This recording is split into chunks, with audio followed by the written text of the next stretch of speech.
There's no client list. There's no evidence of any blackmail. And there's nothing, no evidence that could predicate an investigation against anybody else. So, I'm announcing, and I have announced previously, but I'm going to release some new information here on stage with you today. It's time to take matters into our own hands. If we can't get transparency, then we need to be the change that we seek. We released images. These were images given to us by people in the government, people who don't trust the government. First, we got some images inside the Epstein temple, never before seen. Very strange stuff, including something on the ceiling. We were trying to decipher what that was. Then we got images inside his library, including on his blackboard. I presume the FBI has all this. Strange things, power, deception, various words. A lot of people online trying to decipher or crack the code. We even got images inside his bedroom. Next to his bed table, there was a phone. On the phone, there was a series of names. Karina, Darren, Rich, Mike. I wonder if any of these people know what happened with all this child stuff that happened. But I think it's time for us to just hear directly from FBI agents. What do you guys think? We're going to release the Deputy National Intelligence Officer of the FBI, whose name is Rami Hassan, and he's talking about the Epstein case, and he says, I'm with the FBI, quote, it's a shit show. And this is, I'm just going to play a little clip. You can find the rest of it online. I'm with FBI. This is a shit show. Small coincidence, but I'm with FBI.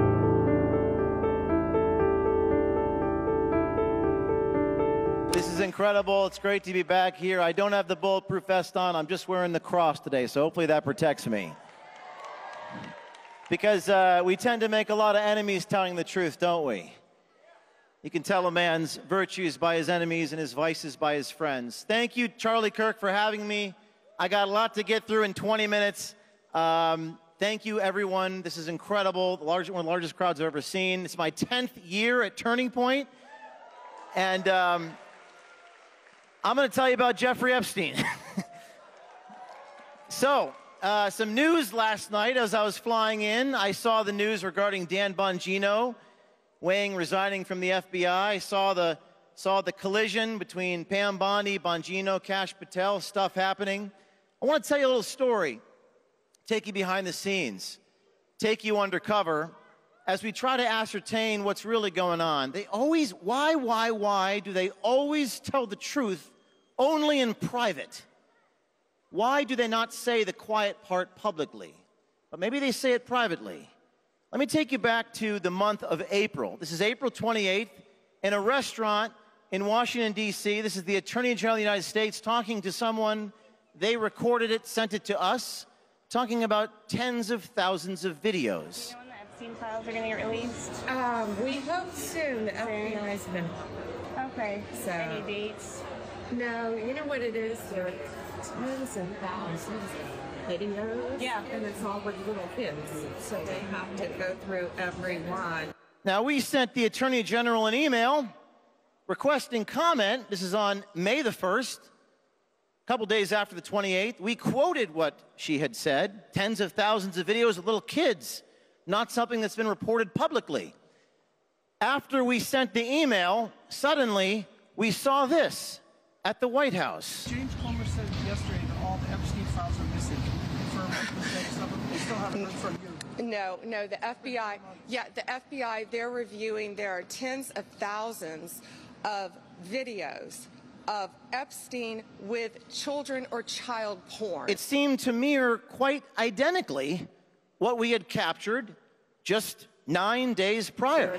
Tens and thousands of videos. Yeah. And it's all with little kids. There are tens of thousands of videos of Epstein with children or child porn. Something didn't seem to add up. It raised questions. The questions for me and my team was, and this is not an easy story for us to publish, is why share that with someone at a restaurant but not share it with the American people first? We also saw this on Joe Rogan. No, we're giving you everything we have. And is there video from the island? Not of what you want. But is there footage? If there was footage of anyone doing anything else, we would have opened a case. there are tens and thousands of videos. Yeah, and it's all with little kids. Something doesn't seem to be adding up. Now, the Department of Justice issued this statement, which you probably all saw this week. There's no client list. There's no evidence of any blackmail. And there's no evidence that could predicate an investigation against anybody else. There's no story. There's no evidence. Now, listen, as a reporter, as a journalist, I can always tell you, there's always a story. It's just a question of to what degree. But to see the government tell us there's no story, it just doesn't seem to add up. And I'm a little biased on this issue because I myself, my team, as you know, have been raided by the FBI. Granted, it was the previous administration that did this. You're looking at a search warrant. The FBI taking battering rams to our doors a couple years ago. I'm sorry, so what is this regarding? This is the search warrant. Open up. Let me see your hands. Let me see your hands. They go after teachers, they go after mothers, they go after journalists in the United States of America under the flimsiest of pretenses, often a pretext, often a false pretense, and they lie about it. They ruffle through our notes, they go through, and by the way, the previous Attorney General expressly forbid this. Even the liberal news media was against it at the time that it happened, but this administration did get around to releasing the affidavit, the probable cause. The case is now closed. In my case, they closed the case and they had to release what's called an affidavit. That is the justification for the search warrant, the probable cause. Thankfully, hopefully, we'll now see who lied to the FBI. We'll see the transparency. We'll get the accountability. But when they released this affidavit, this probable cause, they redacted every single word. You are looking at the justification for the raid of my newsroom. The Department of Justice right now could wave their magic wand and show you what's behind these black lines. Does the public right to know outweigh whatever marginal concern the FBI has to protect their confidential informants? And by the way, it's a crime to lie to the FBI. This is over the Biden diary stuff. Did actually Biden lie to the FBI? If you or I lied to the FBI, we'd be in trouble. In fact, the only thing that wasn't redacted on this document was a footnote that said, based upon my training and experience, I have learned, this is an FBI agent talking, that cell phones are capable of sending emails. This is just bizarre. Even the ACLU protested this. This is another liberal organization defending me in federal court. This is just bananas. What does it mean to be liberal anymore? What does it mean to be conservative anymore? I consider myself a constitutionalist. I believe in the First Amendment, I believe in the Fourth Amendment, and I believe in the public's right to know. So let's go back to this. Department of Justice statement this week. Much of the material is subject to sealing. We need to protect victims. Well, I'm all about protecting victims, and I don't believe we should publish any child pornography. But this did not expose any additional third parties to allegations of illegal wrongdoing. By show of hands, how many of you think that's a lie? 100% of you. I mean, this is crazy. So, I'm announcing, and I have announced previously, but I'm going to release some new information here on stage with you today. It's time to take matters into our own hands.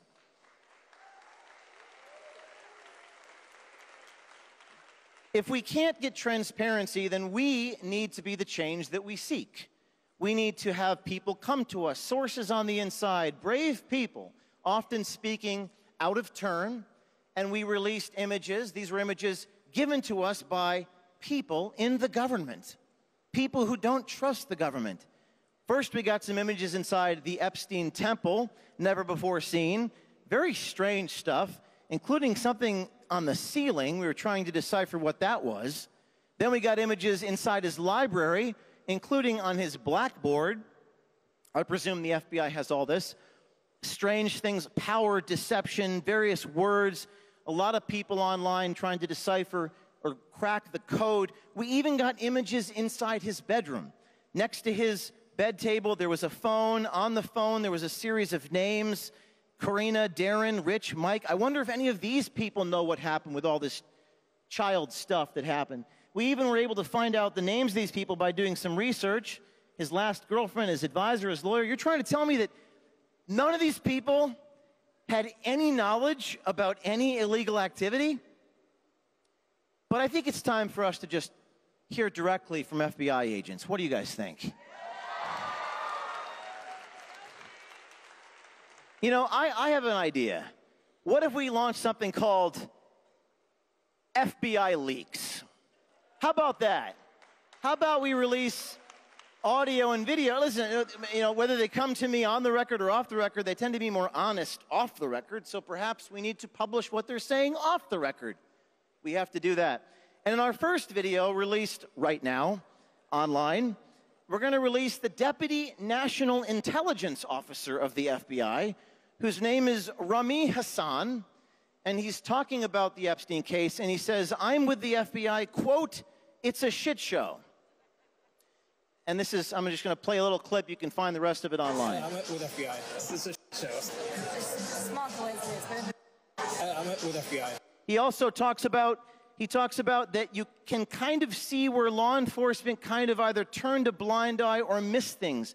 This man is a director, and he's saying law enforcement turned a blind eye. The question is, what did they turn a blind eye to? And I'm calling on everyone on the inside with knowledge of the situation to come out, to tell the truth, because we, the American people, have a right to know.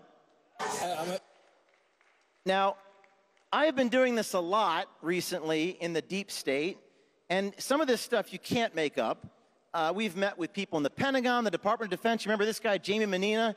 He's a former FBI special agent within the Department of Defense, caught this year during the new administration, talking about what he does inside the intelligence community. To the intelligence community, and I became an FBI special agent. So I became a spy hunter. So I was a counterintelligence agent, special agent at the FBI. Now he then proceeds to, by the way, what about the irony of a guy who's a spy hunter being caught on hidden camera by my team? Thankfully, I'm not a Chinese spy. To the intelligence. Jamie, you're a spy hunter, you say. Well, I'm a spy hunter too, but I'm evidently a better spy hunter than you. We have no permission to use it. Actually, we do. It's called the First Amendment. You talk about hunting spies. What if my undercover person was a Russian spy? Go away, you liar. You're a known fraudster. You have a poor reputation. No one believes you. Go away. Okay, so this is the former FBI... This is what they do, by the way. They attack you, little slings and arrows, little paper cuts taken 100 times over. People stop trusting you, but you got to keep going anyway, screaming at me that I'm a liar. In fact, they even got a lawyer to sue me, this guy who's what I call an ambulance chaser for intelligence agents, and he sued me and said he's going to expose all of our undercover people. He even tried to blackmail me, saying that, well, if you cooperate with us and give us funding, we won't post the names of your sources. These people play dirty, but we're not going to give up. Sometimes I meet with them myself. You might be saying, how is that possible in Washington, D.C.? It's possible because these people have some type of psychosis where they're not even paying attention to who's talking to them. You have to understand how these people in Washington, D.C. work. They don't care about you. They want money and they want power. But we have to expose that. This guy was one of the guys at the Biden White House telling us all about what was happening inside the Biden White House. I was sitting right across from me. At one point, the guy actually, they never asked me a question about myself. Our undercover people, they never ask us questions. At one point, he actually says, so tell me about you. I was like, whoa, I've never been asked that question before. No one's ever asked me that before. So I turned it right back around on him and I said, you're like this famous person who's like a spy. It's like you're James Bond or something. And he was like, oh, thank you so much. He kept talking. Just flattered him, kept going. Pretty remarkable stuff. I took my glasses off, revealed who I was. This guy is so dumb, he doesn't recognize James O'Keefe, who is not so heavily disguised, but simply wearing glasses. And again, it has nothing to do with my disguise. These people are in some type of psychosis. They have no idea. They don't care about you. They don't care about you. They want power. If you think people in politics are in it for changing the world, then you got to spend some time in D.C. This is one of the funny anecdotes. as I'm doing this, there's a couple beside me. They must have been having an affair or something, because the woman said, I can't be in this video. I can't let my children see this, me in this video. Some of the damnedest things happen when we're actually doing this sort of thing.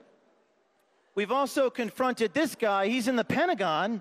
His name is Jason Beck, Total Force Requirements and Sourcing Policy, Office of the Secretary of Defense. This is the deep state. These are the names and the faces of the people that are behind the scenes, unelected, really running the show. Jason Beck says we need to abolish the Senate. He says we need to pack the Supreme Court. He says we need universal health care. At one point, he started talking about sharing all this classified information. I told him, you're making me horny by doing that. Universal health care, we could start there. Abolishing the Senate. Gosh, there's so many things that you could do. They do have the classified stuff there. That I can't talk about.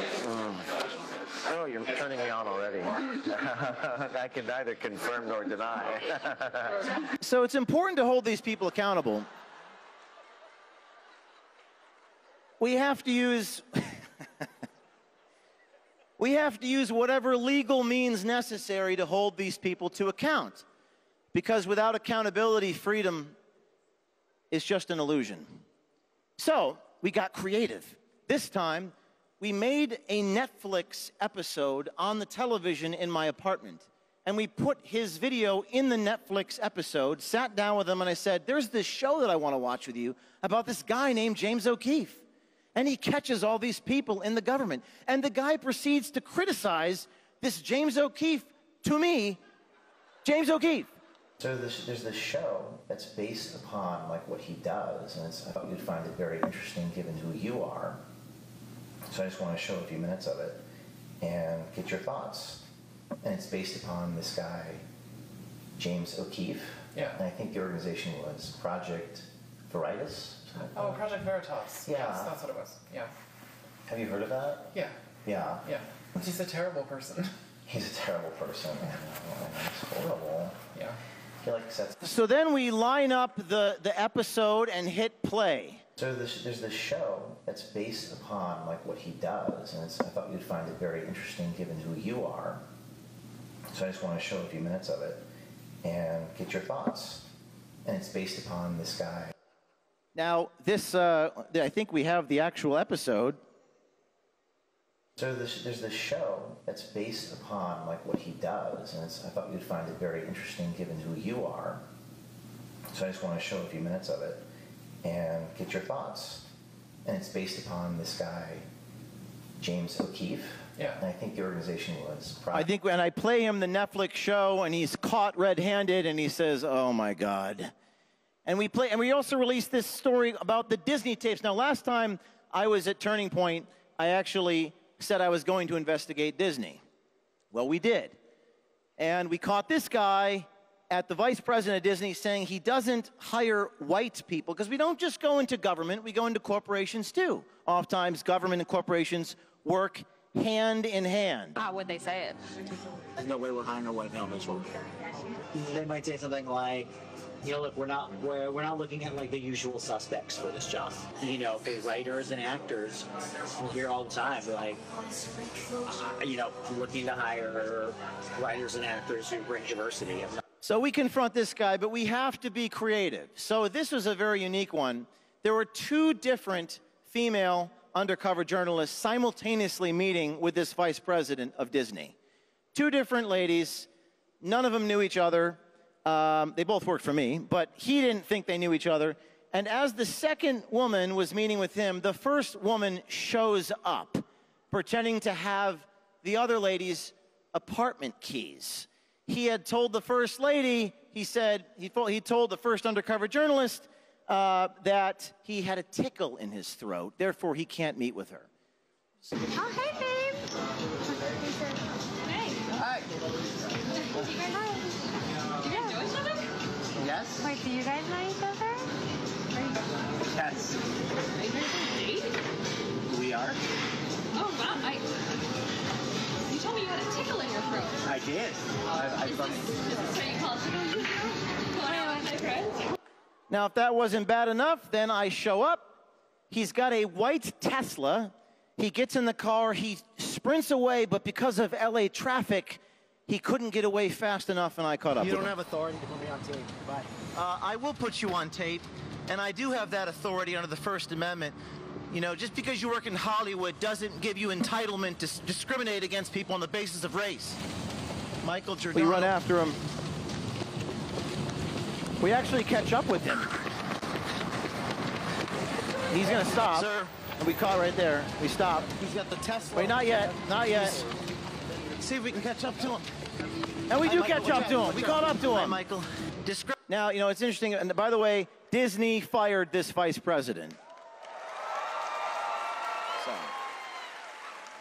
So how about we just do this thousands of times? Well, how are they gonna? They're gonna recognize you. They don't recognize me. They don't recognize you.